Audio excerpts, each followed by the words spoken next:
los lugares y en un instante más dar ya comienzo con estas mesas de co-creación, diálogos por la transparencia. Los invitamos a tomar sus lugares y empezar de manera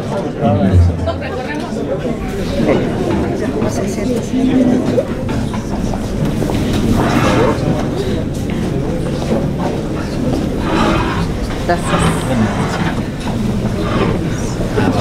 Ay, qué rico. Hola, ¿cómo estás? Pues el atento saludo en esta sede de la Universidad de Guadalajara. Nos da mucho gusto recibir a cada uno de ustedes con motivo de estas mesas de co-creación, diálogos por la transparencia.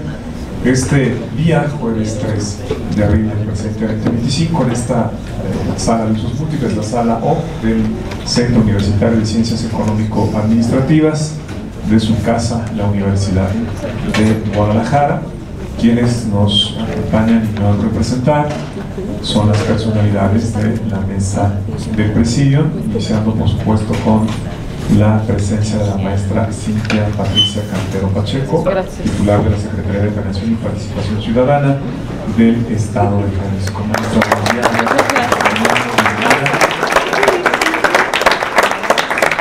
Nuestro anfitrión, el doctor Mauricio Merino Huerta, director del Instituto de Investigación en Rendición de Cuentas y Combate a la Corrupción.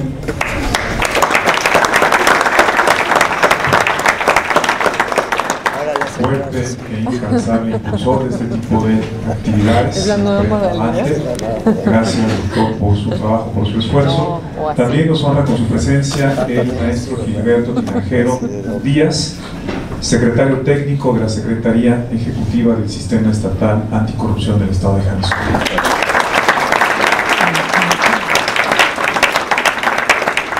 Por supuesto, también me honra representar la presencia del maestro Vicente Viveros Reyes, presidente del Comité de Participación Social de nuestra entidad federativa, también aquí de Jalisco.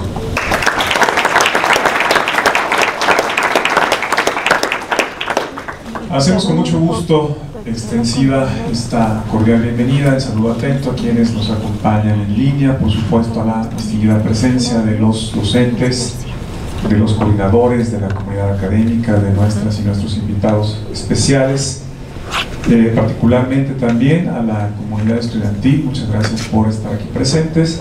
Saludamos también a los titulares de las unidades de transparencia, los órganos internos de control de las entidades gubernamentales que nos acompañan de otros estados de manera virtual, y por supuesto a todas y todos los presentes. Sean de nueva cuenta muy bienvenidos y reciban este cálido saludo excepcional. A continuación quisiéramos escuchar con unas palabras a la maestra Cintia Patricia Cantero Pacheco. Gracias. Gracias, Vicente. Pues muy buenos días a todas y todos los que nos acompañan. Me voy a parar porque siento que luego los de atrás no los veo yo. Por supuesto, el formato es libre, puede ser uso de palabra en su lugar o aquí en el podio, usted se sienta mucho más cómoda. Gracias. Pues buenos días a todos y a todas ustedes. Gracias, doctor Mauricio Merino, por recibirnos en este espacio y bueno, celebrar la iniciativa de Vicente Viveros, presidente del Comité de Participación Social, por realizar este evento de diálogos, de co-creación por la transparencia, por la reforma que se está trabajando para el Estado de Jalisco de manera particular. Ya tuvimos las reformas a nivel nacional en estas agendas y bueno, precisamente este tipo de espacios de diálogos, de acercamiento con los que durante muchos años hemos tenido, digamos, la atención desde diferentes trincheras del impulso de estos derechos en nuestro país, pues hemos estado coincidiendo en los diferentes espacios que se están realizando para tener esta interacción de manera directa con los diferentes sectores de nuestra sociedad, con las diferentes instituciones públicas que van a estar vinculadas y relacionadas, y también, por supuesto, para estar, además de escuchándolos y escuchándolas, también para ver en dónde estamos situados, en dónde estamos parados, ¿no? En este momento, cuál es el estado de la cuestión de la circunstancia actual en Jalisco. La administración pública en sus diferentes niveles de gobierno evidentemente está teniendo un cambio operativo sustantivo con estas reformas, y lo he dicho, más allá de que vayamos a tener un cambio normativo, vamos a tener un cambio operativo,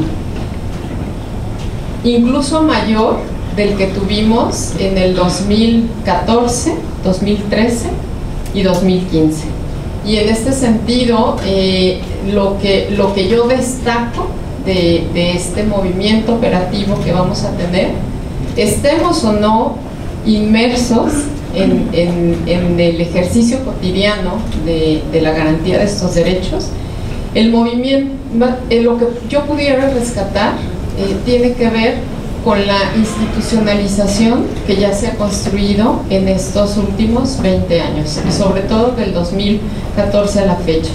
Me parece que desde las instituciones públicas tenemos ya una construcción de capacidades en donde los servidores públicos, los funcionarios públicos, los titulares que están a cargo de las instituciones públicas en Jalisco, de alguna manera identifican que hay derechos que garantizar y que tienen una responsabilidad hacia la sociedad.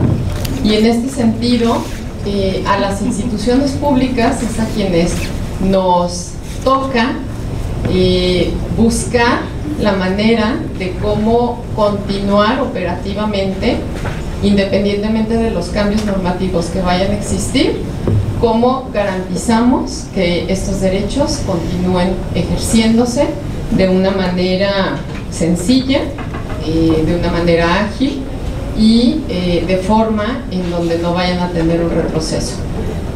Quiero agradecer también, aprovechar, Vicente, este espacio para agradecer a todos los panelistas que nos han estado acompañando en los diferentes foros. Aquí tenemos a Lulo Morales, a Anel, Natalia estuvo en esta semana, me parece, Natalia Mendoza, y bueno, una gran cantidad de personas, a Neira, que han estado ya dando su punto de vista, su opinión, y que para nosotros es sumamente valiosa. El gobernador del estado, cuando arrancamos la integración de esta mesa y cuando definió la ruta a seguir, pues prácticamente estableció que en el próximo mes de mayo él quisiera ya estar presentando una iniciativa de reforma en Jalisco, pero jamás lo hizo sin pensar en que no se iba a escuchar a la sociedad.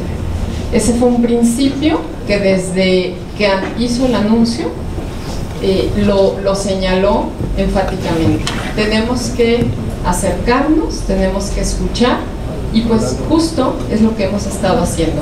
Agradecemos también a todos los centros universitarios que han abierto sus puertas a los diferentes espacios, tanto públicos como privados, que han recibido y digamos, generado esta vinculación de esfuerzos tanto institucionales como con los diferentes sectores de la sociedad, porque gracias a eso es que tenemos la oportunidad de generar este tipo de espacios y de acercamientos.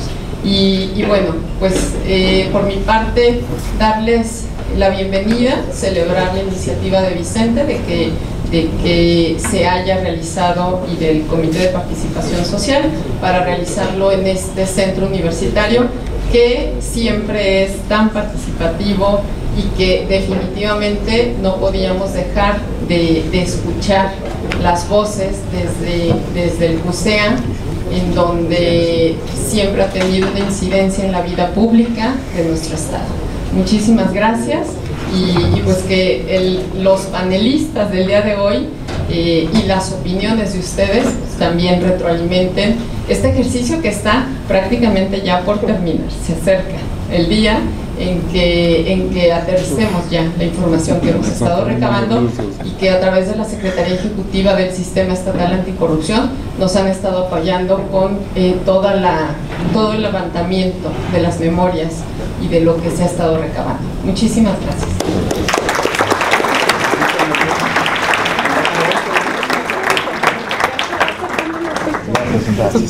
Muchas gracias. Gracias. Muchas gracias, maestra Cantero Pacheco, por lo que nos comparte este trabajo de manera conjunta. A continuación, vamos a ceder con mucho gusto la voz al maestro Pedro Vicente Viveros Reyes, presidente del Comité de Participación Social de esta organización.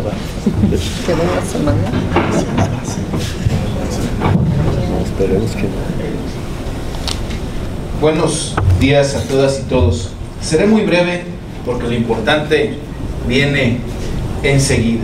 Solamente haré un agradecimiento y una brevísima reflexión. Estos diálogos por la transparencia y mesas de co-creación que han estado llevando a cabo la Contraloría del Estado, quiero agradecer infinitamente a María Teresa Brito Serrano, Contralora del Estado, quien en buena medida asumirá la responsabilidad que se extinguirá con el ITEI, y a Cintia Cantero como secretaria de Planeación del Estado de Jalisco y Participación Ciudadana, por conjuntar esfuerzos para escuchar en un ejercicio de participación ciudadana a todos los sectores de la sociedad jalisciense y nacional. Hoy nos acompaña Alejandra aquí, la semana pasada estuvo virtualmente Adriana Alcalá, hemos estado también tocando base con personas que conocen el contexto nacional de hace muchos años en este sentido. Y no podíamos dejar de escuchar, lo digo como hay un sesgo importante en mi dicho, en la Universidad de Guadalajara. De aquí egresé, aquí trabajo, y qué bueno que sea en este centro universitario donde podamos tener la mesa en donde en buena medida expertos de la Universidad de Guadalajara tienen mucho que aportar a lo que debe de contener nuestra legislación en materia de acceso a la información y en materia de datos personales, que ayer hubo la mesa de datos personales en Palacio de Gobierno coordinada por Marco Cervera. Gracias, doctor Emanuel, que nos acompañas, que es una parte que hemos dejado, la verdad es que un poco de lado. Nos hemos concentrado en demasía en el tema de transparencia y acceso a la información y hemos dejado un poco de lado el tema de la protección de datos personales en entes públicos, que tendrá que aprobarse a la par de la de acceso a la información. Entonces, es un poco nervioso ahora Gilberto cuando Cintia dice que estamos en la fase final, si estamos ya en los últimos foros, porque le toca a la Secretaría Ejecutiva del Sistema hacer la relatoría, en donde se vacían todas las propuestas que se han venido incluyendo en estos foros que hemos tenido, no solamente en el área metropolitana de Guadalajara, sino que hemos salido también a los municipios. Y como siempre, ahí me enseñaron que es de bien nacido ser agradecidos. Espero no omitir a nadie, pero no puedo dejar de personalizar. Gracias, Anel, gracias a la doctora Lourdes, gracias, Angélica, gracias, Marcela, gracias, Edgar, gracias a Miguel, gracias a Natalia, gracias a la doctora Nancy, gracias a Alejandra por venir el día de hoy, gracias a mi amigo Emiliano Magallanes, que además comparte otra discusión en otra reforma que es la judicial, nada menor, y ahora con el proceso electoral. Gracias a mis compañeros Miguel Hernández y Neira, que nos acompañan, gracias al doctor Emanuel, pero gracias al doctor Merino. La verdad es que el eje articulador es el del doctor Merino, no puedo dejar de decirlo también. La figura del doctor hace que a veces quienes tenemos muchos años en estos menesteres seamos muy desorganizados para tratar de coordinarnos y presentar algo relativamente coherente, y todos circundamos, estamos en torno al doctor que, como buen académico, como buen profe, nos hace tener sistema para tratar de que lo que presentemos tenga coherencia, junto con Gilberto, que además es su alumno estrella.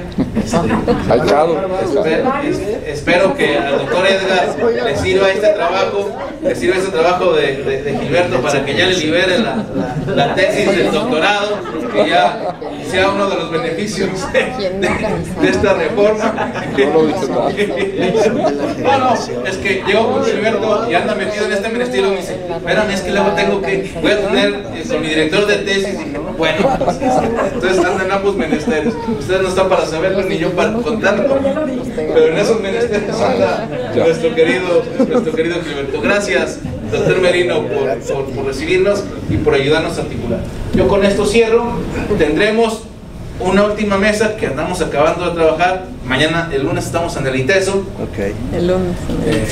Mañana la Secretaría de Participación nos invitó amablemente a Colotlán, aquí a la otra cuadra. Andaremos por aquellos lares también. Y queda una pendiente que estamos trabajando con el Congreso del Estado de Jalisco, que anda ya acabándose de cuadrar. También importante que el legislativo forme parte de estos diálogos. Al final de cuentas, ellos tienen la facultad constitucional de aprobar la normatividad, armonizar la normatividad constitucional y legal aprobada en el Congreso de la Unión, y no me resta más que agradecerles su presencia aquí el día de hoy. Muchas gracias.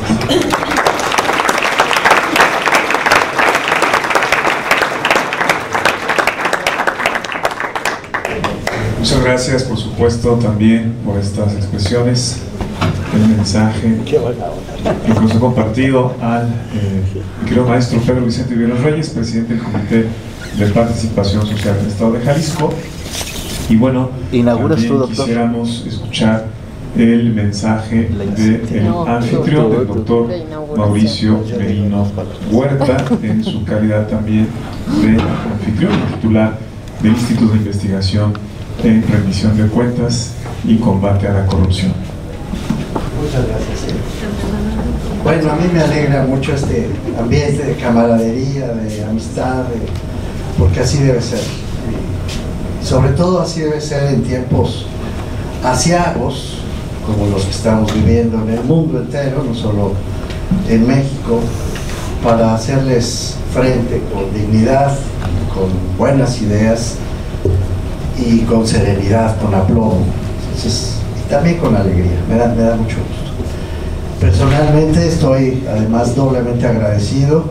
Gracias, Vicente, gracias, presidente del Comité de Participación Social, por invitarnos a organizar este encuentro, que en efecto organizó Anel Vázquez Anderson. Yo nomás firmo. Entonces, muchas gracias, y el equipo del instituto, que siempre extraordinario. Muchas gracias a todas y a todos.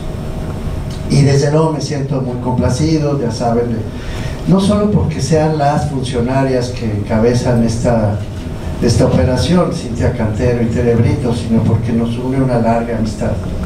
Muchas batallas, muchas batallas, y yo estoy seguro que esta también la vamos a ganar. Yo tuve el privilegio de participar muy activamente con otros colegas muy cercanos en las batallas para crear el Sistema Nacional de Transparencia en su momento. La Ley General de Transparencia en 2014 fue redactada directamente por la Red, por la Rendición de Cuentas, en acuerdo con el Senado de la República. Nos tocó también participar en la Ley General con la UNAM de Protección de Datos Personales, y luego yo mismo tuve el privilegio de presidir el Consejo Académico del Archivo General de la Nación un tiempo, y desde ahí, con la ayuda otra vez de la Red, ya bajo la coordinación de Lourdes Morales aquí presente, también trabajamos la Ley General de Archivos. Es decir, hemos estado con Ale Ríos, con Nancy, con Anel, con todas, muchos de los que están aquí, y con Cintia dando estas batallas. Esta no la hemos perdido. No, me pidió Anel que no entre al fondo, no entre al fondo, porque para eso es el panel, pero sí quiero decir que no la hemos perdido, sí nos cambiaron la jugada de un día para el otro, la verdad, y sí cambiaron los parámetros y los criterios, y como bien dice la secretaria Cantero, con mucho cautela, con su prudencia característica, va a plantear un problema operativo no menor, pero la vamos a recuperar, y esto de veras lo digo con mucho orgullo, la vamos a recuperar desde Jalisco. Esta batalla en principio parece perdida en la Ciudad de México, pero con estas magníficas personas, y lo digo de corazón y además con emoción lo digo, con estos liderazgos que hay en la entidad, la vamos a ganar otra vez. Y desde Jalisco, como dice el eslogan del gobierno, al estilo Jalisco, vamos a acabar imponiendo una nueva versión del acceso a la información, de la transparencia, de la ética, de la rendición de cuentas para todo el país. Yo, cuando firmo mi correspondencia personal aquí en Guadalajara, a algunos de ustedes les consta porque han recibido cartas mías, pongo Guadalajara, capital occidental de México, a tal fecha.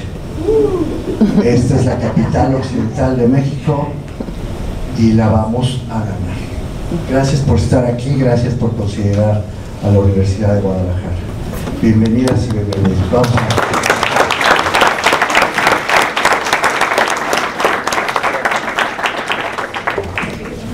Muchas gracias por la calidad y la sincronía al doctor Mauricio Merino Huerta, también un importante actor para este tipo de espacios con el objetivo, ya lo comentaron, de incidir en la legislación de transparencia de datos personales en el Estado de Jalisco.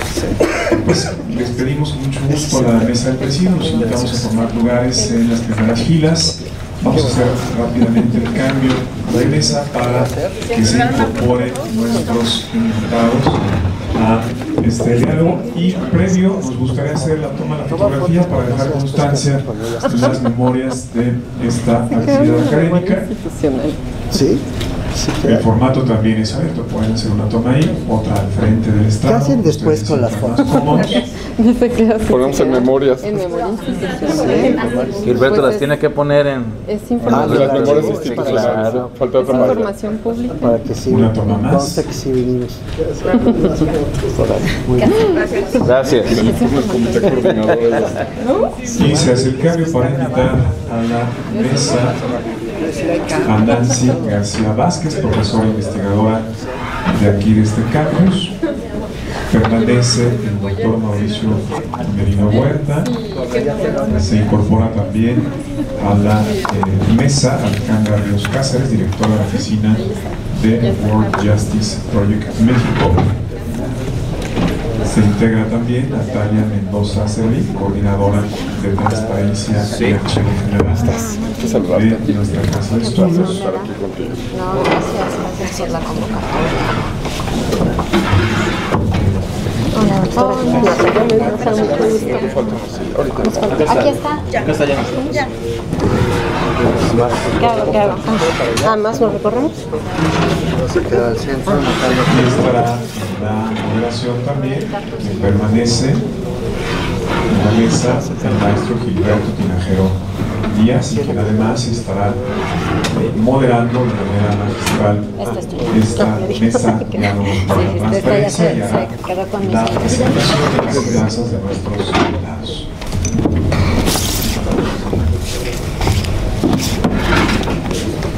Muchas gracias, muy buenos días. Después de este acto de inicio que enmarca y da un excelente preámbulo a esta sesión de trabajo, a esta mesa de co-creación Diálogos por la Transparencia, que, como ya se ha dicho, se ha significado un foro de discusión, de propuestas, de análisis, pero no de manera genérica, no de manera de una divulgación del conocimiento, que por supuesto que lo lleva, sino con una orientación específica. Dada las reformas constitucionales, la promulgación de la ley, de la ley general y demás normatividad secundaria, ahora son las entidades legislativas las que tienen la tarea de adecuar, armonizar esa legislación.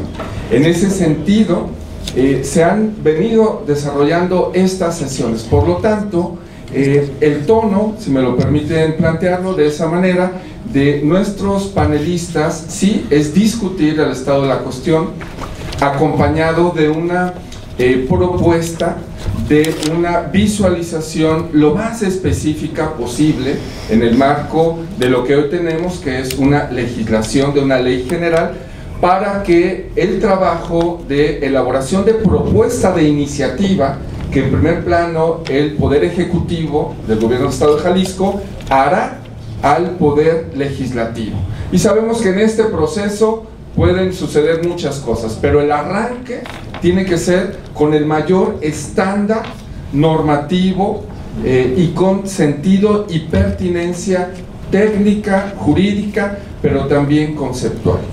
Entonces, en este tenor, me permito decirles que nuestros panelistas, a quienes me iré dando la oportunidad de presentar, serán en primer lugar la doctora Nancy García Vázquez, posteriormente la doctora Alejandra Ríos Cázares, después nuestro anfitrión el doctor Mauricio Merino y también la maestra Natalia Mendoza Servil.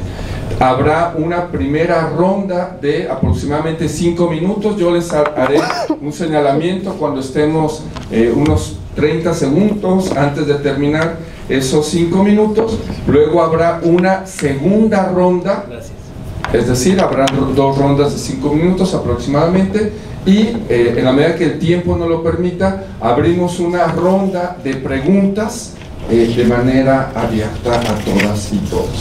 Entonces, me permito en primer lugar presentar a la doctora Nancy García Vázquez. Ella es expresidenta del Comité de Participación Social del Sistema Estatal Anticorrupción. Es maestra en Sociología Política por el Instituto de Investigaciones Dr. José María Luis Mora y doctora en Investigación en Ciencias Sociales con especialidad en Ciencia Política por la Flaxo. Actualmente es profesora e investigadora del Departamento de Políticas Públicas y del Instituto de Investigación y Rendición de Cuentas y Combate a la Corrupción de la Universidad de Guadalajara. Miembro del Sistema Nacional de Investigadores Nivel 1, en el año 2007 recibió el Premio Nacional de Administración Pública y obtuvo el segundo lugar en el Certamen Nacional de Ensayo en Fiscalización y Rendición de Cuentas organizado por la Auditoría Superior de la Federación. Fue galardonada con el Premio Ángel Ballesteros de Ensayo sobre Administración y Gobierno Municipal, y bueno, también se ha desarrollado como consultora en programas federales estatales. Es sobre todo una aliada no solamente del combate a la corrupción, la fiscalización, la democracia y también la lucha de igualdad de género. Hasta por 5 minutos, doctora Nancy, gracias. Muchas gracias por la presentación, querido Gilberto. Pues como diría Juan Gabriel, estamos, como dice la canción. ¿Cuál de todas? ¿Cuál de todas? En el mismo lugar y con la misma gente. Esa. No, y además estamos en el, muchísimas gracias por la invitación a todas las organizadoras de este evento. Creo que las mujeres siempre han sido unas promotoras muy acérrimas de la transparencia, sin demeritar el trabajo de mis compañeros, pero me recordaba hace rato que decía el doctor Mauricio Merino, pues sí, que ya tenemos muchos años, y hace muchos años Alejandra Ríos me invitó a hacer un diagnóstico para Global Integrity, porque queríamos ver cómo los municipios estaban generando capacidades institucionales en materia de transparencia. Por eso fue hace ya un rato, no teníamos hijos, en fin, nos dedicamos a otras cosas, podíamos hacer esas mediciones. Y ahora estamos en otra encrucijada, y yo en la mañana que venía para acá pensaba, bueno, ¿qué capacidades institucionales tenemos que preservar? Y efectivamente, ¿qué capacidades institucionales nuevas se deben de construir? El día de ayer precisamente salió unas recomendaciones de México Evalúa para los estados, no sé si las pudieron revisar, un poco nos hicieron la tarea, ¿no?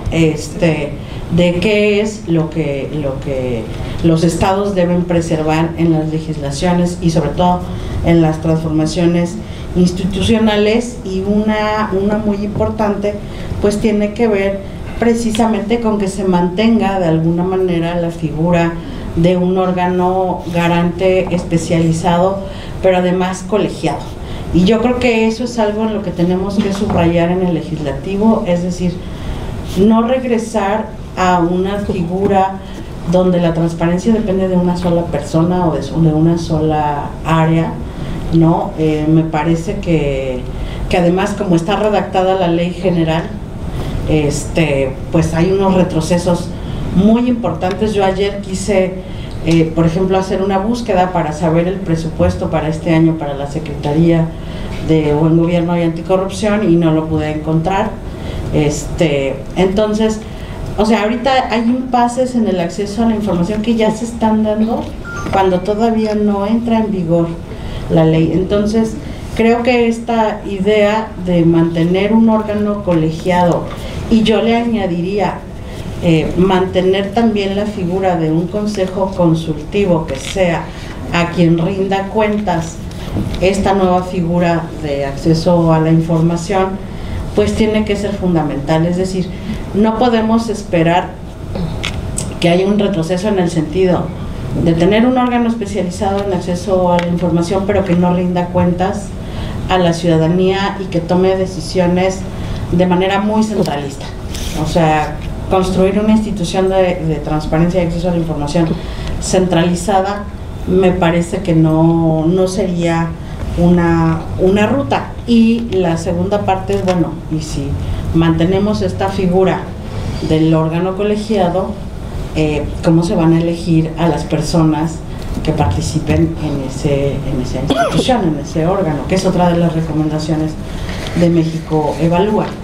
Y me parece que ya tenemos como una ruta, ¿no? Es decir, ya hay un camino que funcionó y que demostró ser exitoso en el sentido de seleccionar a las personas con las capacidades, con las trayectorias adecuadas para hacerse cargo de esa función. Y aquí también quisiera señalar algo bien importante. De alguna manera la justificación a la reforma fue cuestionar los salarios y el presupuesto que tenía el INAI. Bueno, esa situación no podemos decir que sucedía en todos los estados. Y aquí estaba la maestra Cintia Cantero y está el maestro Pedro Vicente Viveros, y hay mucha gente que sabe más de transparencia porque ha trabajado en el ITEI, la propia Natalia. Y no podemos abaratar la transparencia, o sea, la eficiencia no va casada con, no necesariamente tiene una condición de austeridad para garantizar resultados. Entonces, esta reconfiguración pues sí va a tener un entramado legislativo, pero un componente presupuestario, gracias, me queda un minuto, un componente presupuestario que los ciudadanos también tenemos que observar cómo va a quedar en la ley. Me parece que ya tenemos prácticas de anexo transversal donde podemos dar seguimiento a los recursos que se van a destinar para ciertas acciones en materia anticorrupción. Tendríamos que tener un mecanismo similar y estar muy pendientes, insisto, de que no nos abarataran lo que ya hemos construido en términos operativos y de estructura de la transparencia, el acceso a la información, los datos personales y los archivos. Hasta aquí dejaría mi comentario para seguir en la siguiente ronda. Muchas gracias. Muchas gracias.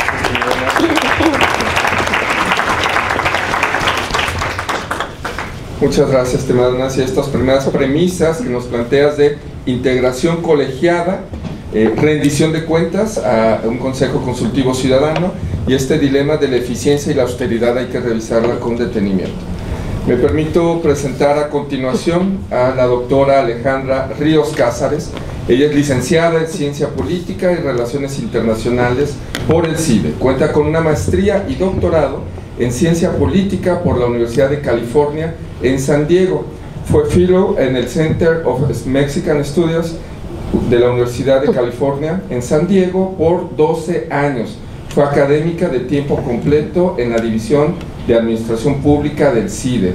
También fue directora general adjunta de Desarrollo, Análisis e Indicadores de Estadísticas de Gobierno del INEGI. Sus líneas de especialización son análisis institucional, desarrollo político, instituciones locales, transparencia y rendición de cuentas, así como la respuesta institucional a la violencia contra las mujeres. El día de hoy es directora de la oficina de World Justice Project México. Bienvenida, Alejandra. Muchas gracias.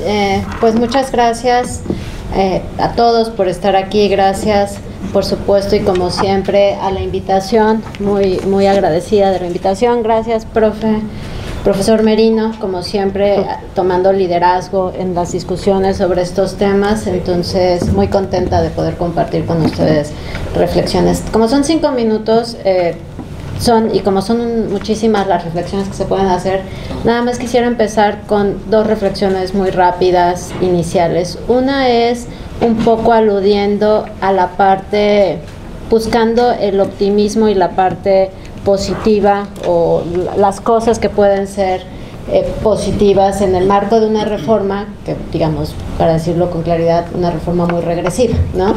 Pero que se puede rescatar.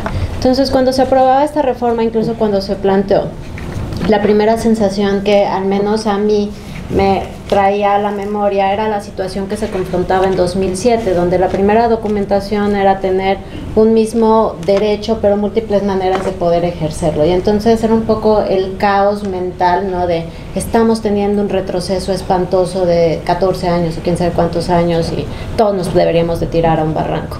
Pero yo creo que si lo pensamos con calma, en los últimos años, sobre todo de 2014 a la fecha, lo que sí se ha construido a nivel nacional son estructuras institucionales homogéneas. Entonces, creo que necesitamos agradecer que en los últimos años se generó una institucionalidad.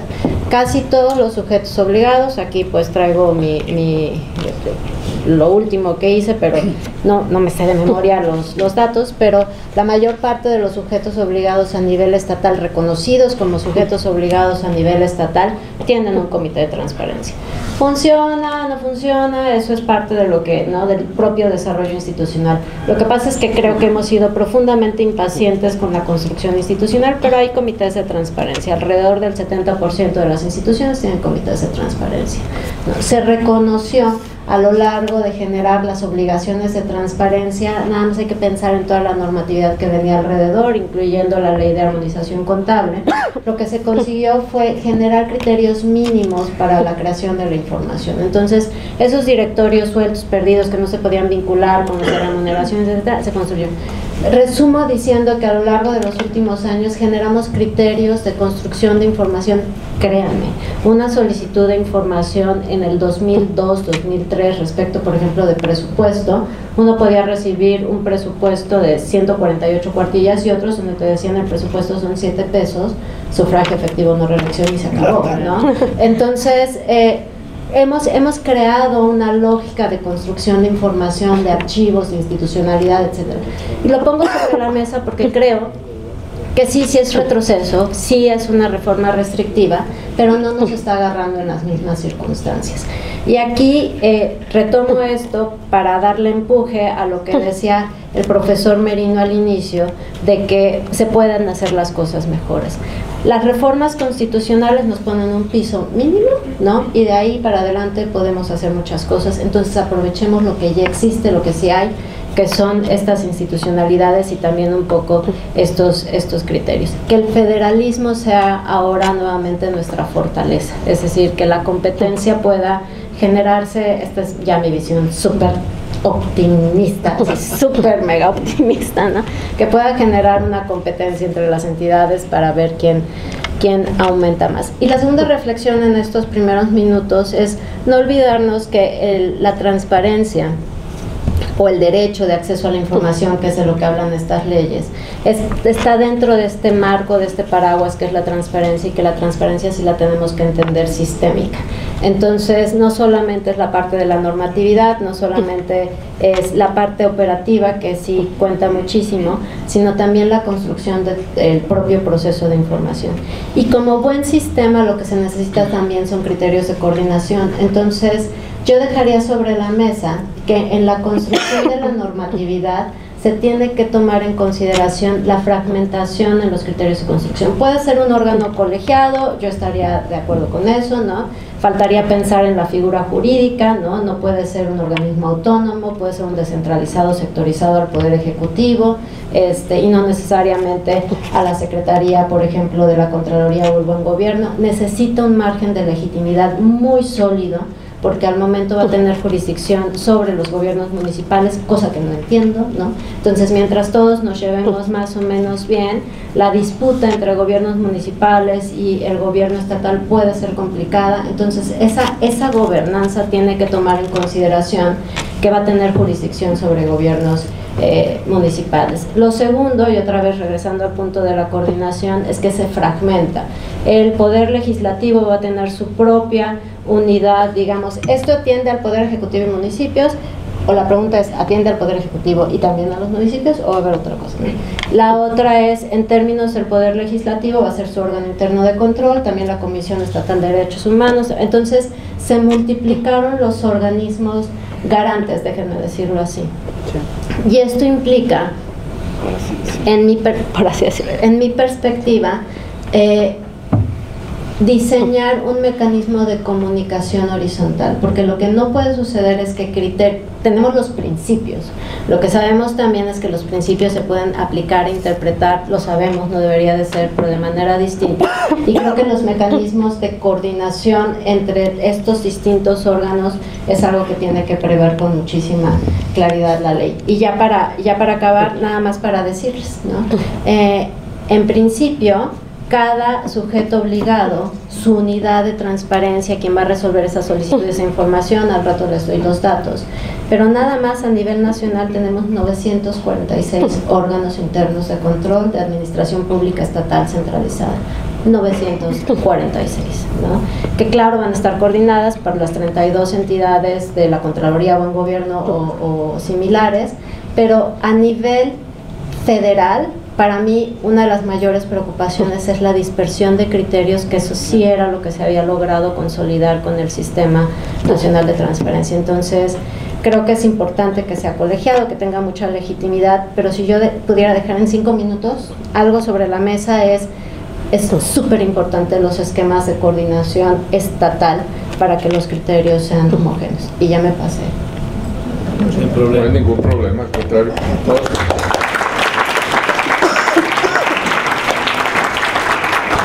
Muchas gracias, Alejandra. Nos pones varios elementos para el análisis estructural, funcional, y qué bueno que inicias dándonos un horizonte de optimismo, que si bien hay elementos evidentemente regresivos, también, como se ha discutido en el seminario, doctor Mauricio Merino, si bien hay que volver a empezar, no partimos de cero.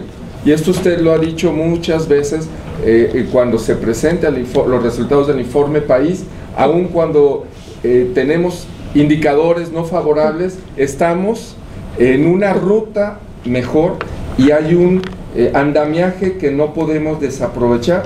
Y esta parte, doctora Alejandra, de la fragmentación, de la gobernanza jurisdiccional, esta complejidad de multiplicación y multiplicidad de criterios y de agencias, por supuesto que nos llevan a retomar la noción del núcleo duro que orientó las reformas del Sistema Nacional Anticorrupción, pero tendrán que ser adaptadas de una manera mucho más efectivas a este nuevo esquema del derecho de la información. Muchas gracias, doctora.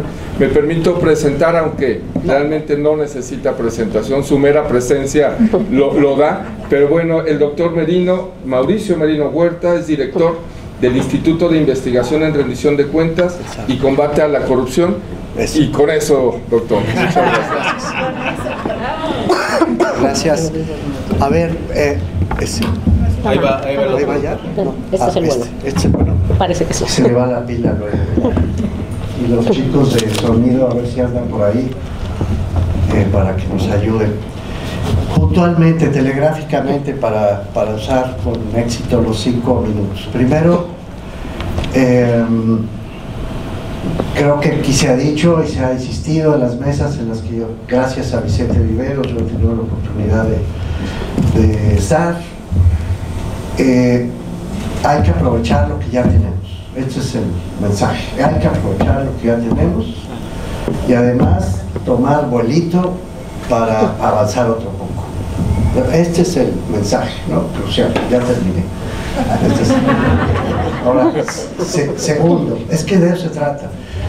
Segundo, el jefe de la oficina de Barack Obama, de la oficina de gestión de la Casa Blanca, que no era Elon Musk, sino Cass Sunstein, un profesor que muchos de nosotros hemos leído y conocemos, y tipo, la verdad, muy brillante, decía y probó para Estados Unidos, para las reformas de entonces, que mientras más complejo es un problema, más simple tiene que ser la solución. Entonces, aguas, cuidado con echarle demasiada crema a los tacos, vuelvo al lenguaje coloquial, porque ya me doy cuenta que hay una cierta tentación de aprovechando, vamos a meter y a cambiar y a crear.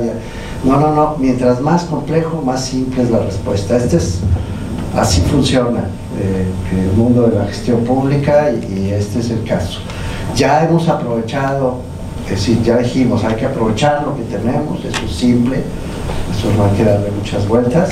Ahí están las obligaciones, ahí están las oficinas, está lo que ya se tiene establecido y la cultura política asociada y burocrática asociada a eso, y hay que hacer las cosas muy simples.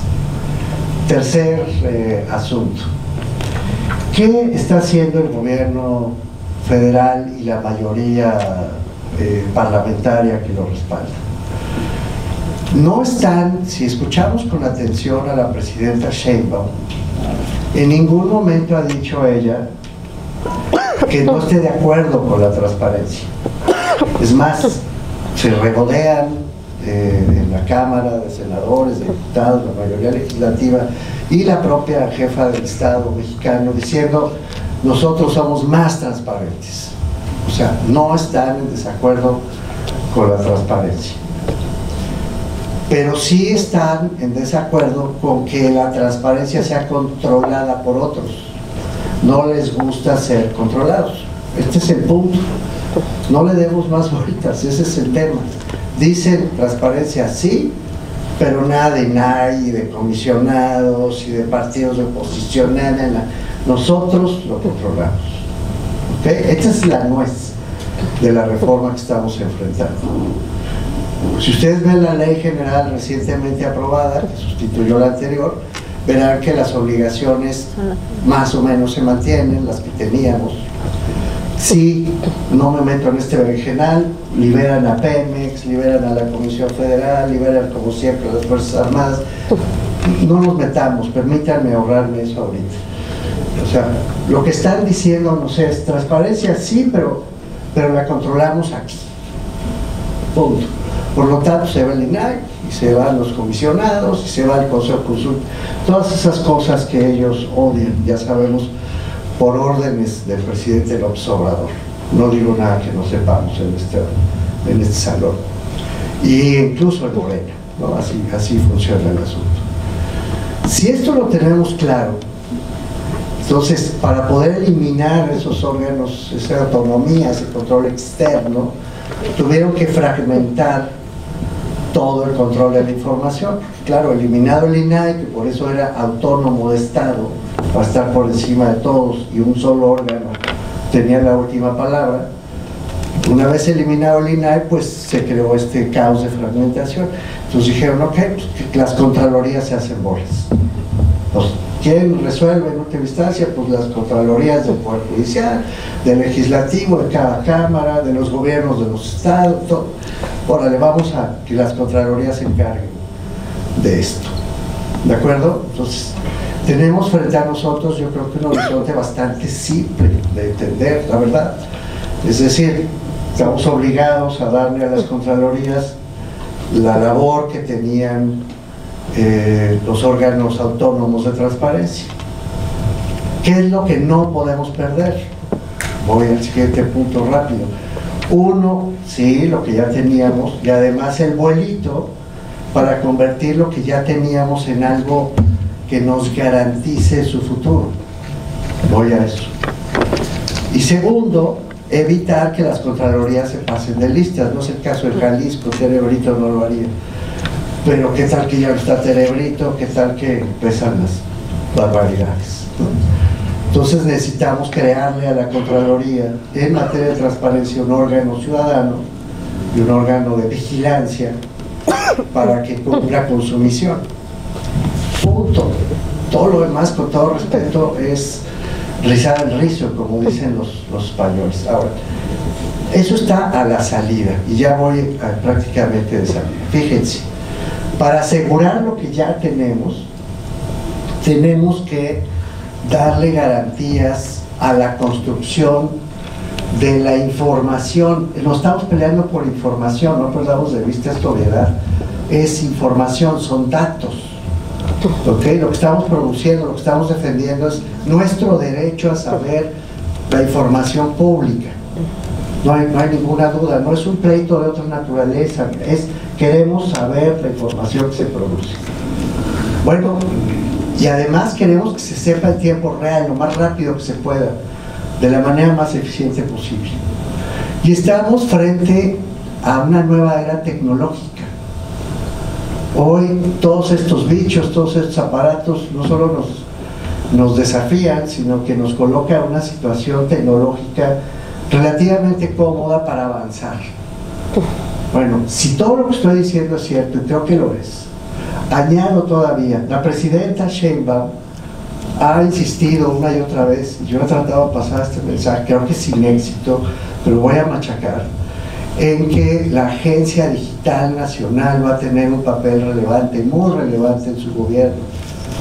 Es una cosa nueva que creó la presidenta Sheinbaum. Yo digo, no sería el momento de crear una agencia digital de Jalisco que nos garantice al principio de la ruta, de manera digital, toda la información que hoy está obligada por la Ley General de Archivos, que esa no la han tocado, está vigente, por tanto hay que cumplirla, por la Ley General de Contabilidad Gubernamental y todo lo que ordena la CONAC, que está vigente, y todas las obligaciones que de todas maneras recuperaron en la Ley General de Transparencia. Ya está, ahí está el listado, nada más hay que hacer copy-paste, pero eso hay que convertirlo en digital.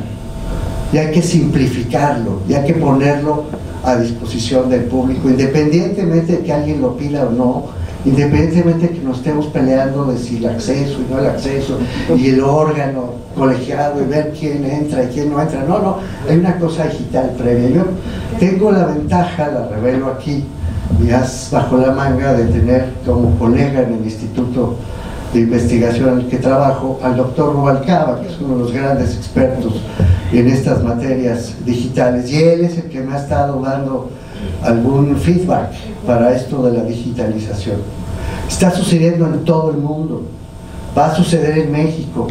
Ahí vienen las leyes nacionales, le llaman, en materia de digitalización, que nos las van a imponer desde el gobierno federal, que no podemos abrir tantito los ojos, despertar un poco y anticiparnos a eso y decir, a ver, independientemente de la grilla que hay aquí atrás, vamos a crear las condiciones para que toda la documentación en materia de acceso a las decisiones públicas, toda la documentación financiera que ya está contemplada en la Ley de Contabilidad, todos los datos que deben estar en los archivos que ya están en la Ley General de Archivos, todo eso a la agencia digital nueva, para que se pongan las pilas desde la Contraloría misma, desde la Secretaría de Planeación, eso no me meto, o un órgano propio, desconcentrado del gobierno de Jalisco, que se ocupe de eso ya.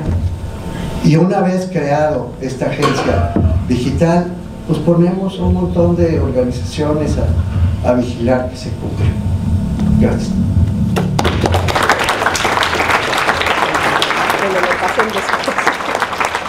Muchas gracias, doctor. Cedo la palabra a continuación a la maestra Natalia Mendoza Servín. Ella es coordinadora de Transparencia y Archivo General de la Universidad de Guadalajara, abogada y maestra en Transparencia y Protección de Datos Personales por la Universidad de Guadalajara, especialista como secretaria del Poder Judicial de la Federación y en estudios de género por la Universidad Pedagógica Nacional. Natalia, te escuchamos hasta por más o menos 5, 6, 7, 8 minutos, sin ningún problema. Muchas gracias. Pues muy buenas tardes, creo que ya tengan todas y todos. De antemano agradecer la invitación al presidente del CPS, al doctor Merino, mis compañeras de mesa, grandes académicas, y bueno, pues a todas las personas que están aquí en la construcción de un sistema de transparencia y de protección de datos pues robusto en Jalisco. Bien, yo cuando venía de camino pues me encontré al maestro Gilberto en el camino, y le preguntaba que si la mesa era temática o si algo en particular había que platicar, y me comentó que no, que era una mesa más abierta, y lo que me doy cuenta es que sin platicar entre las personas que estamos aquí, coincidimos con un tema importante, y es el tema de la autoridad garante. Creo que todas mis compañeras, mi compañero han hecho énfasis en eso, y voy a ese punto porque coincido totalmente con el doctor Merino en que tal vez el punto toral de la reforma en transparencia y en protección de datos personales no sea la ley en sí misma. Me explico, ¿no? Al final del día, que por cierto acá la tengo, todavía me hace falta revisar bastantes cosas, en una esencia muy general es la misma, ¿no? Encontramos desventajas como las que platicó el propio doctor sobre el tema de las reservas, liberar algunos sujetos obligados. También encontramos cosas positivas como la de que algunos criterios del INAI pues ya estén plasmados en la norma. Y creo que el hecho de que la ley esté en esos términos nos permite justo corroborar el dicho o el discurso del gobierno federal de no estamos en contra de la transparencia, pero las autoridades, ¿no? Y bajo ese sentido, para mí la preocupación más importante creo que sí tiene que ver con la autoridad garante, la autoridad local le llaman ahora en la ley general, y la autoridad garante a secas, ¿no? Que además es medio confuso al momento de la lectura, ¿no? Tenemos estas dos autoridades en materia de transparencia, en materia de protección de datos personales solo tenemos la garante, ¿no? O sea, no tenemos la local, cada sujeto obligado que le haga como pueda, ¿no? Y un poco mi preocupación, o la gran preocupación es, la ley es más o menos parecida, y donde encontramos los grandes cambios es en la autoridad que se va a encargar de hacer que esto funcione, ¿no? Como lo estuvieron haciendo los órganos garantes, o al menos esa es la tirada. Y el gran debate que tenemos es la autonomía, ¿no? ¿Por qué? Bueno, pues porque los órganos internos de control, pues al final son parte de los sujetos obligados, y pues bueno, se antoja complicado que vayan a votar en contra, ¿no? Y como esta mecánica ya está puesta, yo quisiera un poco centrarme en tal vez cómo le podemos hacer desde Jalisco para poder mejorar la situación de la autonomía, ¿no? En primer lugar, pues me gustaría hablar de la integración del Comité de Transparencia, ¿no? Que hasta en este momento la ley general dice que pues está integrada por... y también aquí un poquito el modelo, ¿no? Y eso, digo, otra cosa importante que nos han mostrado las nuevas leyes de transparencia y protección de datos personales son las grandes brechas de desigualdad con los municipios, ¿no? Pero bueno, ese es otro tema muy importante también, pero otro tema en este momento. Porque agregan, por ejemplo, al área coordinadora de archivos, que está muy bien que esté, pero bueno, no todos tienen suficiente personal para tener una autoridad de cada una de estas. Pero bueno, el tema con la autoridad garante dentro del sujeto obligado es que, pues primero sigue formando parte del Comité de Transparencia. Como ustedes saben, las atribuciones que tiene el Comité de Transparencia, entre algunas otras, pues es la de confirmar, modificar o revocar clasificaciones y determinar inexistencias, ¿no? Lo curioso es que en los recursos de revisión, pues precisamente, es esta una de las partes que son susceptibles a la revisión, ¿no? Entonces, inclusive hasta burocráticamente hablando, pues parece de un manejo complicado, porque al final una autoridad que ya decidió en una primera instancia administrativa, que es el Comité de Transparencia, pues le vuelves a preguntar lo que ya confirmó en un espacio, ¿no? Eso por una parte, ¿no? Por otra parte, también me parece que la autoridad puede generar confusión a la ciudadanía, ¿no? Por ejemplo, dentro de las obligaciones de transparencia y publicación de información, tenemos que las autoridades garantes internas de los sujetos obligados, pues deben tener una página de transparencia y publicación de información autónoma, ¿no? Y de repente, hablando otra vez de estas desigualdades en los diferentes órdenes de gobierno, me pongo un poco a pensar pues lo no tan práctico que puede llegar a ser en materia presupuestal, en materia de localizar la información, una doble existencia de un portal de transparencia, ¿no? En la que al final sigue siendo el mismo sujeto obligado, pero con atribuciones, digamos, diversas a este tema, ¿no? Y bueno, pues la misma situación ocurre con las declaraciones formales de inexistencia, es decir, las contralorías pues ya forman parte de estas primeras decisiones y además la ley nos pide dobletear, ¿no? Burocráticamente hay que volverle a avisar que tú ya habías resuelto que era inexistente y ve a ver si abres un procedimiento de responsabilidades.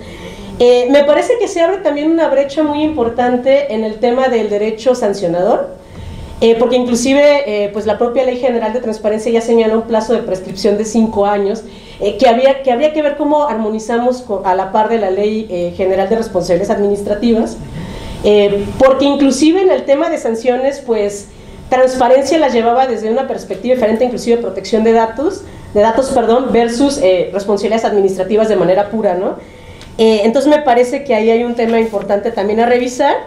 Y finalmente, para ya ir cerrando con este tema, tengo una preocupación importante que quiero pensar que es un error de dedo, pero no me gustaría replicarlo a nivel estatal, y tiene que ver con los artículos 161 y 162 de la Ley General de Transparencia que refieren al recurso de inconformidad.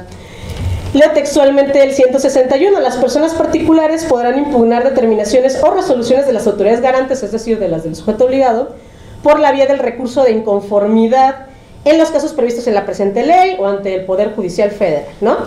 Cualquiera lo puede presentar. Pero cuando nos vamos al 162 dice, tratándose de las resoluciones de los recursos de revisión de autoridades garantes locales, es decir, no el órgano interno de control del sujeto obligado, sino, en este caso, la Contraloría del Estado, pueden presentar el recurso cuando se encuentren vinculadas a recursos públicos federales. Las personas particulares pueden acudir ante la Autoridad Garante Federal, ante los tribunales especializados en materia de transparencia, o sea, ante el Poder Judicial de la Federación. Bueno, primer punto importante, pues ¿dónde van a quedar los recursos en contra de los fondos estatales, ¿no? Que no es que sean menos importantes, pero lo segundo es que hay una contradicción, es decir, al final solo se van a poder presentar recursos de revisión que hayan caído en el gobierno del Estado y, por ejemplo, Comisión de Derechos Humanos, la propia Universidad de Guadalajara. ¿Hasta dónde va a llegar ese punto? Espero que sea solo una confusión de dedo y bueno, pues ya me llegó el tiempo. En mi próxima ronda hablo de política pública y por qué puede ser bastante pesado para los órganos internos de control. Gracias.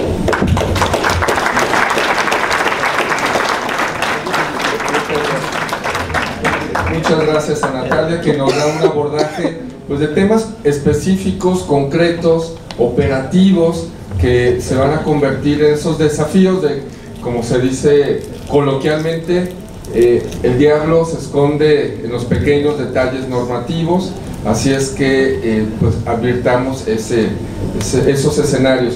Muy bien, vamos a la segunda ronda y miren, si me lo permiten, maestro Vicente, estaba prevista una ronda de preguntas y respuestas, pero sin duda escuchar a nuestros panelistas es muy enriquecedor. Por supuesto que pueden acercarse con ellas, con él, si hay alguna duda. Yo quisiera proponerles que mejor les demos un poquito más de tiempo para que puedan desarrollar entre aproximadamente 7 minutos esta ronda segunda y ronda final, para que puedan darnos también su perspectiva y cierre final. Adelante, doctora Nancy.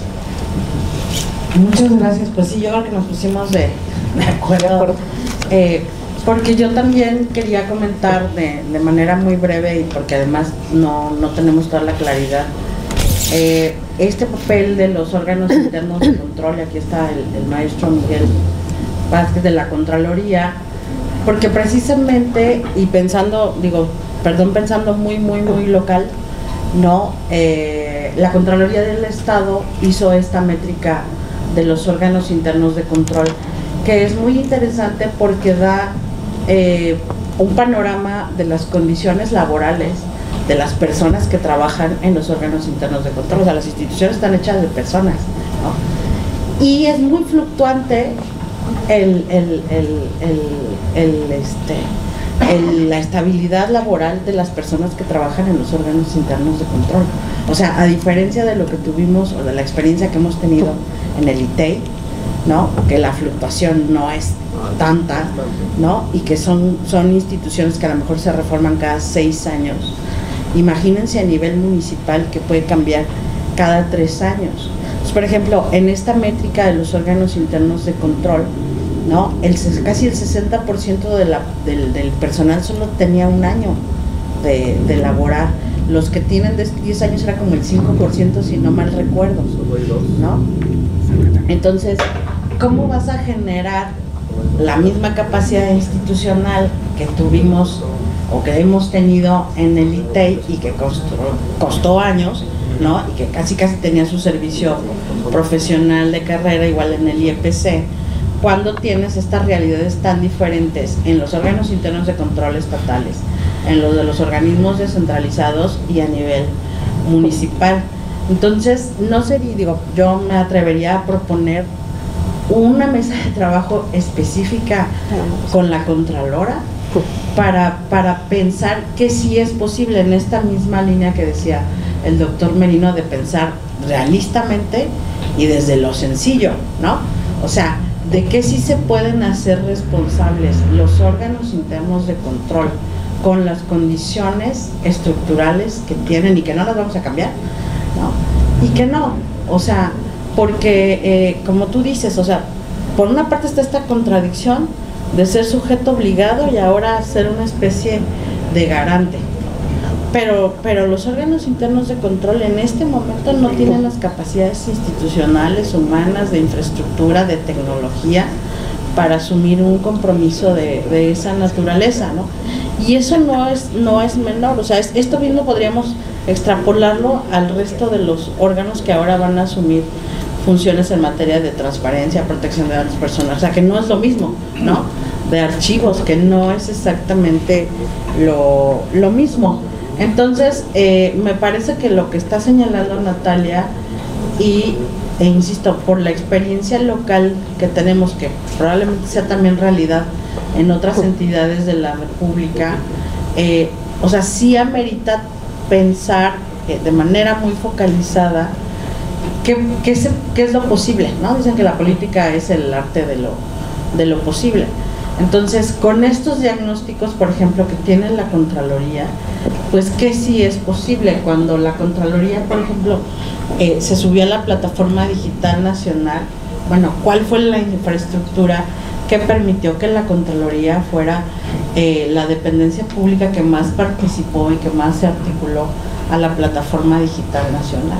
Entonces, ¿cuáles son las capacidades, insisto, diferenciadas en términos de lo estatal, de los organismos públicos descentralizados y de los municipios, ¿no? Y si se va a hacer una reforma en el legislativo, pues que sea una reforma pensada, insisto, desde lo que sí hay y desde lo que sí es posible, porque pues sí, podemos tener la tentación de ponerle demasiados adjetivos a la ley que luego en un esquema operativo no se van a llevar a cabo o se van a llevar a cabo de manera fragmentada y diversa, ¿no? Y hasta dispersa. Entonces, eso me parece, y qué bueno que lo mencionó Natalia, o sea, el tema de los órganos internos de control es clave por esta dualidad en la función.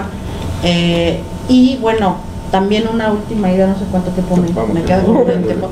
Es el tema de la apertura gubernamental, que también está en estas recomendaciones de México Evalúa, y que puede ser de alguna manera una especie de paraguas. Ahora tenemos, digamos, también hemos hecho diagnósticos sobre transparencia proactiva, ¿no?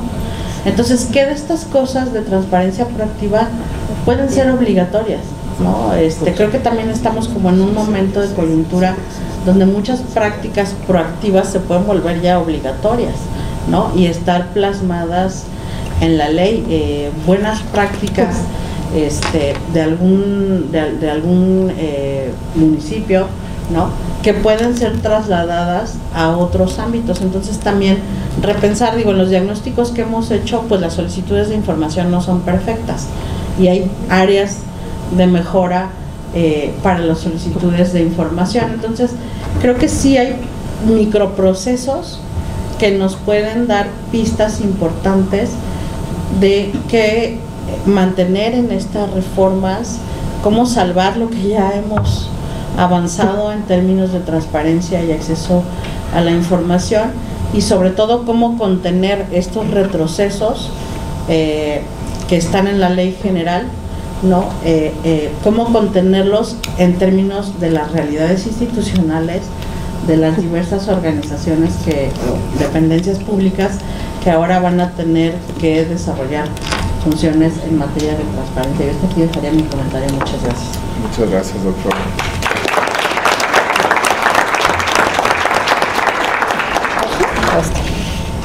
Bueno, yo quisiera nada más ocupar estos últimos minutos en otras dos reflexiones veloces, haciendo eco a lo que se mencionaba anteriormente tanto por Natalia como por el profesor Merino. Yo me acuerdo que en la métrica del 2010 fuimos a entrevistar a las unidades de transparencia de los distintos sujetos obligados. Para no quemar a nadie, una de las unidades de transparencia con las que hablamos era también, digamos, era uno de esos otros sujetos obligados. Entonces la pregunta inocente es, ¿y cómo le hace usted? ¿No? Cuando de repente tiene una solicitud de información y la niega, y después a quién le reclama, ¿no? El cargo. Ahí está el órgano garante, ¿no? Esa es la enorme diferencia. O sea que lo que hace esta ley, que yo no creo que haya sido un error de dedo, ¿no? Tiene así, lejos de ser un error de dedo, es que desaparece el recurso de revisión. Y esto para hacer, digamos, para hacerlo rápido, ¿no? Desaparece el recurso de revisión sin meterme en los detalles de para qué, con quién, yo no sé qué. Pero hay dos cosas que me parece que se tienen que tener en cuenta. Coincido en que no le busquemos demasiada, digamos, la institucionalidad se construyó, ahí está, hay que aprovecharla, etcétera. Sí creo que es importante, simplemente, sin hacerlo muy complejo, cuidar el apartado de legitimidad, porque reitero, esa jurisdicción sobre municipios a mí me preocupa. En materia de fiscalización se sabe, se confirma que la fiscalización puede tener un uso político, ¿por qué no también este apartado de transparencia? Entonces simplemente el apartado de legitimidad sí es importante, ya, punto y aparte. Regresando a la historia de los órganos garantes, es cómo evitamos llegar a una situación en la que estemos donde la unidad de transparencia o el comité de transparencia es al mismo tiempo las personas que pueden resolver tu recurso de revisión, dado que ya no tienes una autoridad y porque ya no hay recurso de inconformidad. En realidad lo que sucede en esos casos, o lo que va a suceder, si entiendo bien, es que sales al amparo, ¿no? Y eso nos coloca en una situación de transparencia similar a la que tienen otros países, que es de la que quieren salir para tener un modelo como el que teníamos antes, pero esta es otra historia, ¿no? En una situación de reforma judicial, entonces, ¿no? Lo que creo que lo que mejor que podemos hacer es tratar de prevenir, y aquí hago eco a esta historia de los órganos internos de control, porque la verdad no me parece menor. Nuevamente, son un chorro de órganos internos de control. El problema no es que sean muchos o sean pocos o se multipliquen, ¿no? El problema es cómo haces que la mayor parte de esos órganos internos de control compartan los criterios, es decir, van a resolver con, velando por el principio de máxima publicidad, es decir, van a tener resoluciones progresivas o no, pues es poco probable que lo tengan. Entonces, garanticemos una mínima capacitación para esos órganos internos de control. Cierro estos 50 minutos, ¿no?, diciendo que en el 2022, porque ese es el dato que acabo de encontrar, no, pero hubo más, lo que se tuvieron fueron 97.444 recursos de revisión en los gobiernos estatales. 97.944. De esos se resolvieron 80.043. Lo que se notó, y fue la cifra más alta desde que se tenía récord a partir de los datos del INEGI. Lo que se encuentra es que las solicitudes de información se responden. Si Natalia me pregunta algo a mí como secretaria de lo que sea, yo le digo, sí, acá está, ¿no? Ahí está. La cosa es si realmente generó satisfacción, y lo que se fue encontrando es que no. O sea, se respondían, pero con menor satisfacción, entonces los recursos de revisión aumentaban. Y esa carga de trabajo, cuando se hablaba de lo onerosos que eran los órganos garantes, no hacía el comparativo del número de sujetos obligados, que por cierto aumentó, el número de recursos de revisión, que por cierto aumentó, y que el personal de los órganos garantes se mantuvo básicamente constante. Esa es una reflexión. Pero lo que quiero traer, digamos, cierro ese paréntesis que no venía al caso, pero es un dato interesante, ¿no? Pero cierro esa reflexión diciendo, esos órganos internos de control van a tener que lidiar con esta cantidad de recursos de revisión. Si son uno, si son dos, si son oficinas, usualmente que lo son, oficinas de 5 personas, vamos a tener personal especializado o no. O sea, el diablo está en los detalles. Y regresando a las reflexiones del 2010 y del 2014, sí, discutíamos muchísimo la ley, etcétera, pero al momento de implementar la ley, ¿cómo la bajamos? ¿No? ¿Cómo aterrizamos? ¿Qué características va a tener la persona encargada de ¿Va a ser una persona en particular o va a resolver el órgano interno de control como si fueran faltas administrativas? Y ojo, que creo que eso es lo que va a terminar pasando, por una cuestión simplemente de que rebasa, digamos, sobre todo si toman en consideración que el número de recursos de revisión ha ido aumentando. Bajando no ha ido, es lo que les quiero decir, ¿no? Bajando no ha ido. Entonces, si hay transparencia, si hay una normatividad, si se usa, etcétera, hasta ahí, esto, para evitar estar en un complejo sistema de recursos total, pensemos cuál sería el perfil idóneo, una capacitación, esa parte operativa que sí se puede prever desde la normatividad. Pero eso es asumiendo cuando uno busca información, incluyendo, ¿no?, la aprobación o el cumplimiento de obligaciones de transparencia. Pero sí quiero hacer reacción un poquito a lo que mencionaba el doctor Merino sobre la agencia digital. Lo que sí tenemos es que a partir de la pandemia los mexicanos pues nos tuvimos que decantar muchísimo más por las estrategias digitales. La mayor parte de la información, la mayor parte de nuestra interacción como ciudadanos con las instituciones de gobierno no es haciendo solicitudes, eso ya está súper mega comprobado. Desde la encuesta nacional de acceso a la información del 2017 me parece, pero en todas las encuestas que vienen después, análisis de qué tal, nosotros entramos a las páginas de los gobiernos para saber cómo se hace perenganito, sultanito, trámite. No entramos necesariamente para ver los detalles de operativos, sino los detalles, digamos, que tienen una incidencia sobre nosotros mismos. Esa información cada vez más se sistematiza y puede decantar en bases de datos que sí pueden ser públicas para una explotación adicional. Toda esa parte se oye súper sencilla, ¿no? Pero viniendo de trabajar digamos, en un área que lo que hacía era sistematizar datos, y uno se sentaba con la institución y le decía, oye colega, si tú me respondes este cuestionario todo el tiempo, ¿no será que tienes un Word, un Excel por ahí que me puedas pasar y ya yo me encargo, no? No, porque los sistemas de información y generación de este tipo de información no es muchos, sino están atados al sistema de gestión y al sistema organizacional de las instituciones. Sí creo que en eso se ancla con todo el trabajo que se ha hecho en la gestión de archivos, porque no solamente son los archivos físicos, etcétera, sino también la digitalización y el movimiento hacia los archivos digitales.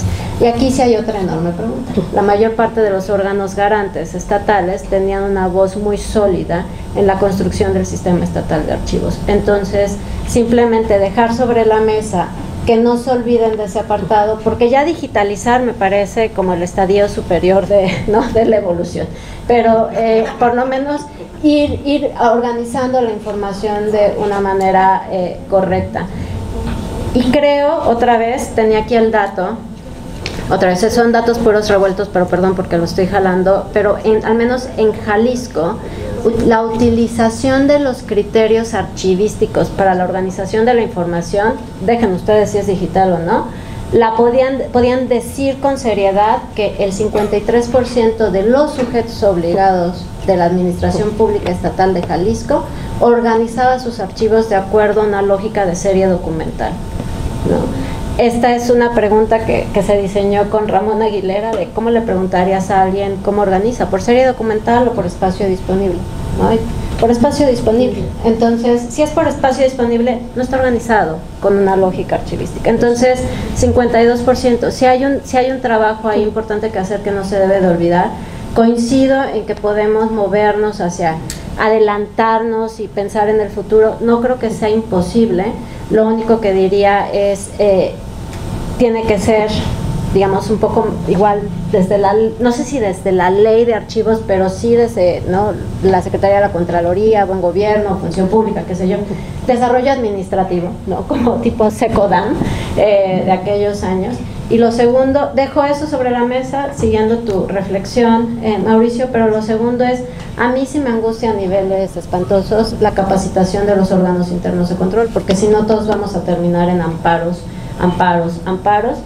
y so far no hay un área específica de amparo en materia de transparencia o que se prevea dentro del Poder Judicial. Con eso lo dejo.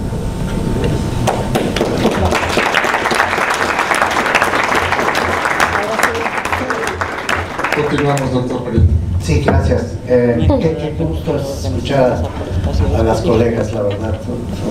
De veras las admiro mucho. No, pues insisto en mi punto.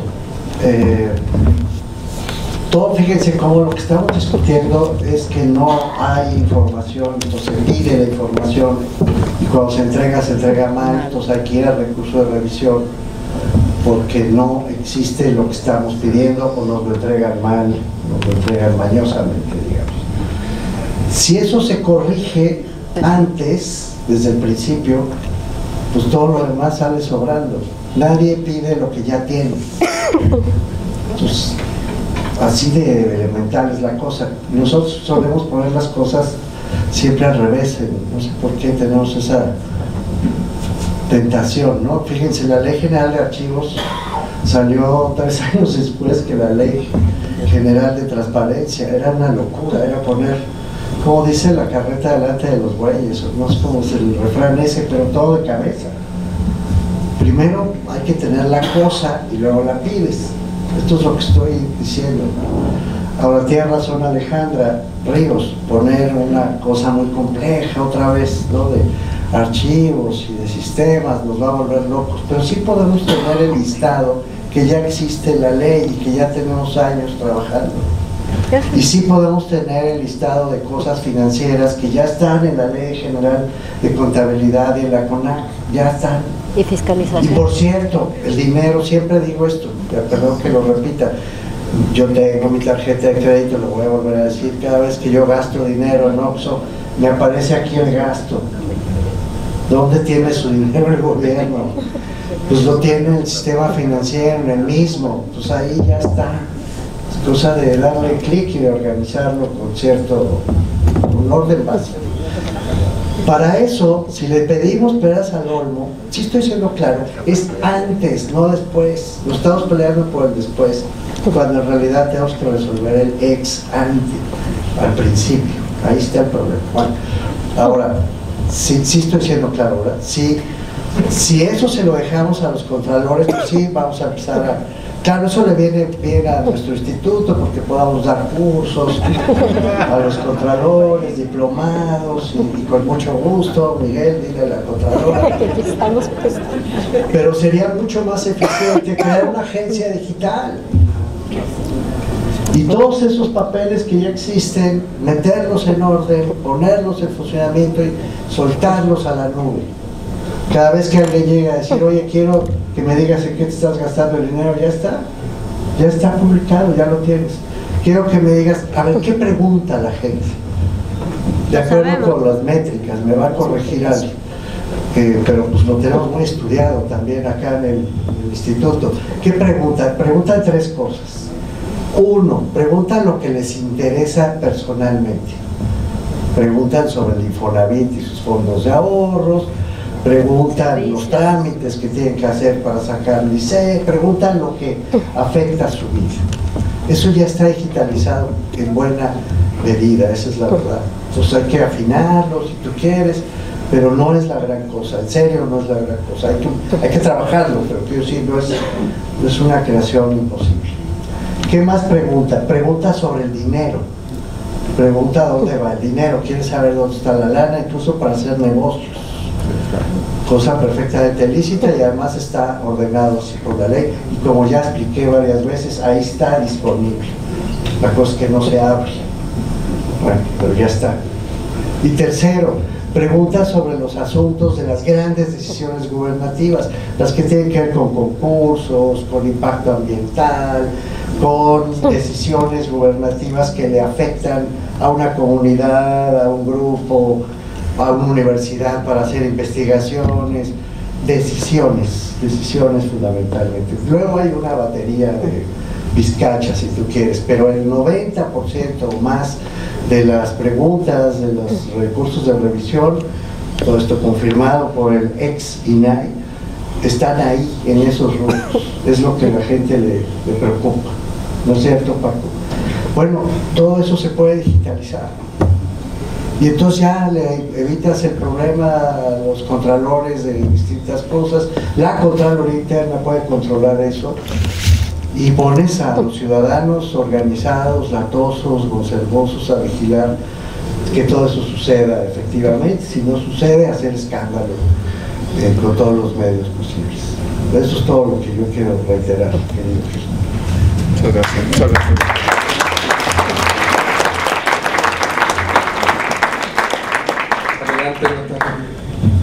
Gracias. Bueno, pues retomando el discurso de mis compañeras y mi compañero, pues me gustaría hablar justo ahora de, ya tenemos un esquema construido, ¿qué nos va a faltar? Y entonces en lo que se piensa es, pues cuál va a ser el símil del órgano garante de la transparencia del pueblo en el estado de Jalisco, ¿no?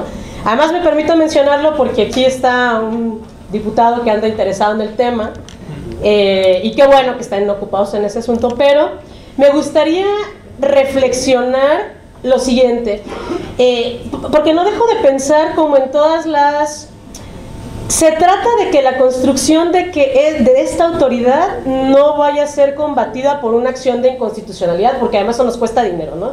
Y creo que parte del discurso en el que tenemos que reconocer que nos ganó el gobierno federal es que no hemos, quienes nos dedicamos a esto, sabido transmitir estos mensajes sí, creo que eso fue un punto importante del que ahora voy a hablar, pero a ver, tanto la Ley General de Transparencia como la Ley General de Protección de Datos vislumbran que los órganos internos de control, las autoridades garantes de cada sujeto obligado, se encargan de la revisión de pues, recursos y otro tipo de cosas, pero también le dan la atribución de la política pública, ¿no? Es decir, al final ellos también tienen la atribución.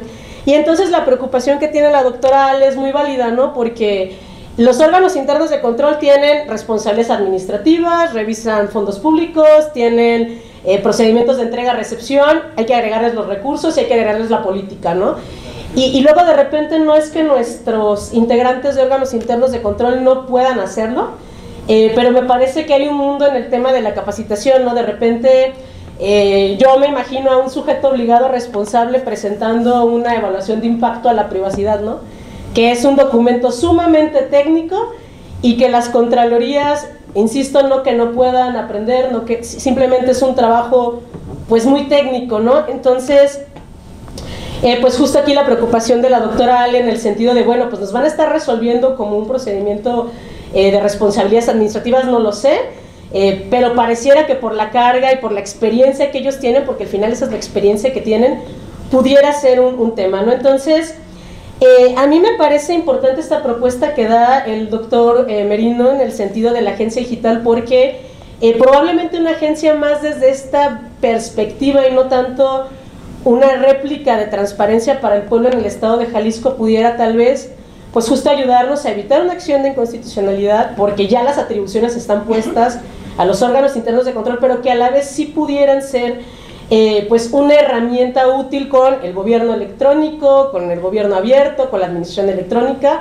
con el sistema estatal de archivos, que por supuesto es pilar en la materia, y eventualmente pues poder tomar algunas acciones sin invadir las competencias ya puestas en la ley general, que permitan el desarrollo adecuado de la transparencia estatal, ¿no? Por otra parte, bueno, si al final lo que se decide en el Estado es sí tener una especie de réplica de este órgano de transparencia del pueblo en el Estado, que yo le veo esos problemas de incompatibilidad, pero bueno, si eso fuera el tema, voy a volver a resaltar un concepto de la doctora Alejandra, que es el tema de la legitimidad. Yo creo que, difiero con el comentario que hizo alguno de mis compañeros, no me acuerdo de quién, yo creo que tenemos una brecha todavía muy grande en materia de designaciones públicas, Y aquí voy a volver al tema de, probablemente quienes nos dedicamos a estas materias, pues entendamos mucho el contexto del por qué ocurrió la reforma como ocurrió. Pero la realidad es que si le preguntamos a la ciudadanía de a pie sí está convencida, o mucha ciudadanía de a pie sí está convencida de que en su momento los órganos fueron caros, que tal vez no representaban los intereses que la ciudadanía tenía. Y aquí a mí me queda la duda, ¿no?, de si va a ser más barato o no, porque pues ahora tenemos miles de mini órganos garantes, además va a haber jueces y magistrados especializados, entonces no estoy segura que va a ser más barato. No he hecho el conteo, no sé si alguien ya lo ha hecho de manera seria, pero me parece que tenemos un problema de legitimidad desde las designaciones públicas muy importante. El Estado de Jalisco creo que lastimosamente ha sido un ejemplo de las malas designaciones públicas. Y al final me parece que pues también lastimosamente el INAI se fue con un problema de esa naturaleza, ¿no? Al final los argumentos en las mañaneras pues eran eso, ¿no? Las personas que estaban en esos espacios, que por supuesto eso no justifica la desaparición en la forma en la que se hizo, pero sí nos invita a garantizar esta credibilidad, garantizar esta legitimidad en la institución, sea una agencia digital, sea una transparencia al pueblo local, como queramos ponerle, pero creo que es importante garantizar esa legitimidad con personas que inspiren confianza, ¿no? Tenemos pues también dentro de estas métricas, que seguramente mis compañeras y mi compañero tendrán mejor en el radar, pero pues todo un barómetro de la confianza, ¿no?, que nos da elementos de cómo la ciudadanía verdaderamente va a creer en esas instituciones, lo cual me parece fundamental para que si vuelve a llegar pues algún gobierno que tenga como estos tintes en algún otro espacio, pues no tenga este pretexto, ¿no? Hace un momentito el doctor Merino decía, y se me hace una pregunta fundamental, ¿no?, porque dice, ¿qué va a pasar el día que no esté la doctora Tere Brito? Porque todos sabemos que la doctora Tere Brito trabaja bien, ¿no? Pero cuando hay la cabida de qué va a pasar cuando no esté ella, significa que hay un temor, ¿no?, a que llegue alguien pues que no tenga convicciones de acuerdo al Estado de Derecho, a la democracia. Significa entonces que tenemos mucho trabajo en materia de designaciones públicas. Muchas gracias, Natalia. Miren, las reflexiones han sido muy enriquecedoras y vamos muy bien en tiempo. Me retracto, abrimos una brevísima ronda de 3 preguntas. Quien quiera, estimado Israel, ¿quién más? Adelante, te paso el micrófono. ¿Alguien más? Va. Buenas tardes a todos, Israel García, soy titular del órgano interno de control del CIAPA. Actualmente, en alguna oportunidad les comentaba que era raro que en todos los diálogos que hemos estado participando no se abriera el micrófono para los titulares de los órganos internos de control como tal, porque ahora sí que somos por alusión los que tendríamos que estar platicando un poquito más sobre la propuesta. Yo coincido generalmente con las opiniones que han dado todos ustedes, sobre todo el tema de lo que dice el maestro Merino. Debemos partir de lo más sencillo, que es lo más básico, que es lo que hacía el ITEI, que este órgano desconcentrado, que al parecer será el modelo más adecuado, por lo mismo que han estado platicando. Sin decir que los órganos internos de control y la estructura que tenemos no somos adecuados para cumplir con el mandato constitucional que al día de hoy tenemos, que es el derecho disciplinario como tal, las auditorías, las entregas-recepción, las declaraciones de situación patrimonial, la evolución patrimonial, etcétera, todo lo que nos toca. Creo que se confundió el legislador a nivel federal, como muchas veces sucede, en que el principio de rendición de cuentas y el acceso a la información no es lo mismo.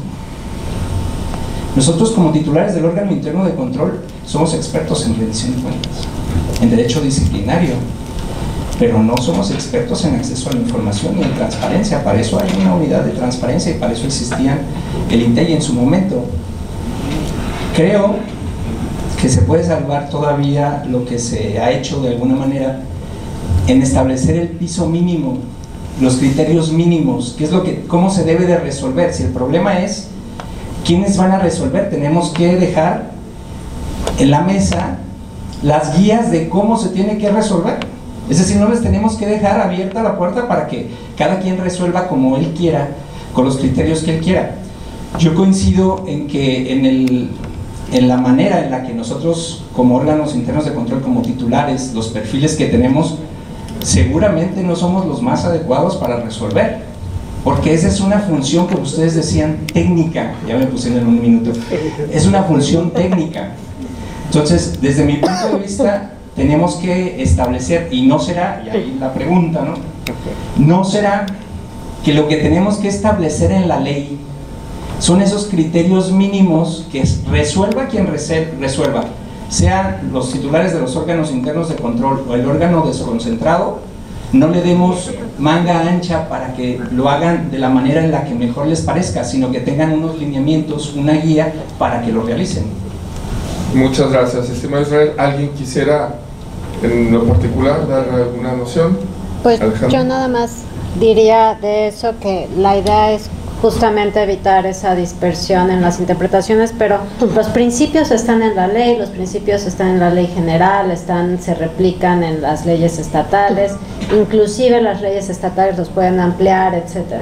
Efectivamente puede haber un tema respecto de la interpretación y por eso reitero, yo no creo que esté peleado el que uno atienda lo básico de la información, cuidar archivos y todas esas cosas, y que al mismo tiempo atienda como consideraciones mínimas de interpretación y de resolución.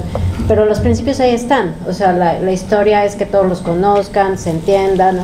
Y ya cierro nada más que de hecho parte de lo que hizo el Sistema Nacional de Transparencia era tratar de tener como un último intérprete de esos principios, que bueno, el INAI ya sé, ya no está, etcétera, pero algo se tiene que prever para que la disputa, o sea, si el órgano interno de control de la institución A resuelve de una manera y el órgano interno de control B resuelve de otra manera sobre el mismo asunto, alguien tendrá que resolver alguna contradicción al respecto. Entonces, sí es un desafío, pero los principios están. La cosa es que la interpretación tenga la misma o estrategia similar.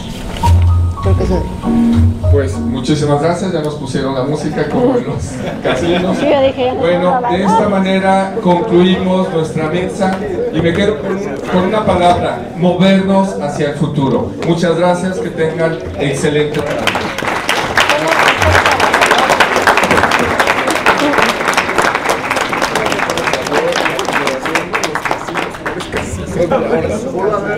¿Cuáles casinos? No me acuerdo. Que no te vayas, sabemos todo.